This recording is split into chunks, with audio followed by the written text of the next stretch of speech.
What if there's a technological advancement so powerful that it transforms the very basic pillars of our society? A technology which fundamentally influences the way that our economy, governance systems, and businesses function, and could change our conceptual understanding of trade, ownership, and trust. This technology already exists, and it's called cryptocurrency. People often think of Bitcoin as only virtual money or a transaction system. But if you look closer, you'll see that the monetary aspect is just the tip of the iceberg. That's because Bitcoin is a groundbreaking internet technology for which money is merely one of the possible applications. Money exists to facilitate trade. Through the centuries, trade has become incredibly complex. Everyone trades with everyone worldwide. Trade is recorded in bookkeeping, and this information is often isolated and closed to the public. For this reason, we use third parties and middlemen we trust to facilitate and approve our transactions. Think of governments, banks, accountants, notaries, and the paper money in your wallet. We call these trusted third parties. This brings us to the essence of Bitcoin. Bitcoin software enables a network of computers to maintain a collective bookkeeping via the internet. This bookkeeping is neither closed nor in control of one party. Rather, it is public and available in one digital ledger which is fully distributed across the network. We call this the blockchain. In the blockchain, all transactions are logged, including information on the time, date, participants, and amount of every single transaction. Each node in the network owns a full copy of the blockchain. On the basis of complicated, state-of-the-art mathematical principles, the transactions are verified by the so-called Bitcoin miners, who maintain the ledger. The mathematical principles also ensure that these nodes automatically and continuously agree about the current state of the ledger and every transaction in it. If anyone attempts to corrupt a transaction, the nodes will not arrive at a consensus, and hence will refuse to incorporate the transaction in the blockchain. So every transaction is public, and thousands of nodes unanimously agree that a transaction has occurred on date X at time Y. It's almost like there's a notary present at every transaction. This way, everyone has access to a shared single source of truth. This is why we can always trust the blockchain.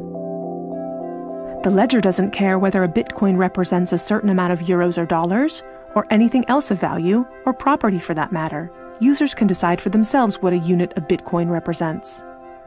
A Bitcoin is divisible in 100 million units, and each unit is both individually identifiable and programmable.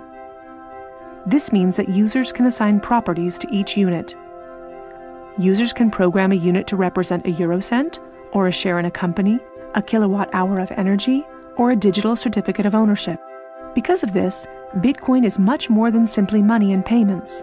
A Bitcoin can represent many kinds of property: 1,000 barrels of oil, award credits, or a vote during elections, for example.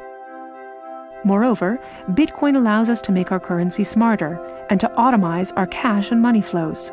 Imagine a healthcare allowance in dollars or euros that can only be used to pay for healthcare at certified parties. In this case, whether someone actually follows the rules is no longer verified in the bureaucratic process afterwards. You simply program these rules into the money. Ergo, compliancy up front. The unit can even be programmed in such a way that it will automatically return to the provider if the receiver doesn't use it after a certain amount of time. This way, the provider can ensure that allowances are not hoarded. A company can control its spending in the same way, by programming budgets for salaries, machinery, materials, and maintenance so that the respective money is specified and cannot be spent on other things. Automizing such matters leads to a considerable decrease in bureaucracy, which saves accountants, controllers, and the organization in general an incredible amount of time. The programmable open character of Bitcoin allows us to completely rebuild and innovate our financial sector and our administrative processes, make them more efficient and transparent, and significantly decrease bureaucracy. But there's more. In an Internet of Things, our economy will be dealing with machines that actively participate in the economic traffic. In fact, they're already here. Think of a vending machine, or drones delivering packages. These machines are unfamiliar with the concept of trust, but Bitcoin is not. Because of Bitcoin, the drone can be 100% certain that it will deliver the package to the right recipient and know for sure that it's been paid for. And we can program the vending machine in such a way that it will automatically keep track of its supplies, order new supplies from the supplier, and pay for them automatically. Of course, you'll understand that this is only the beginning. Internet technology is disruptive and breaks the status quo. It opens markets and breaks the positions of middlemen all the time. Bitcoin and cryptocurrencies have caused a paradigm shift. It's time to explore this new technology constructively and critically, and openly discuss potential applications.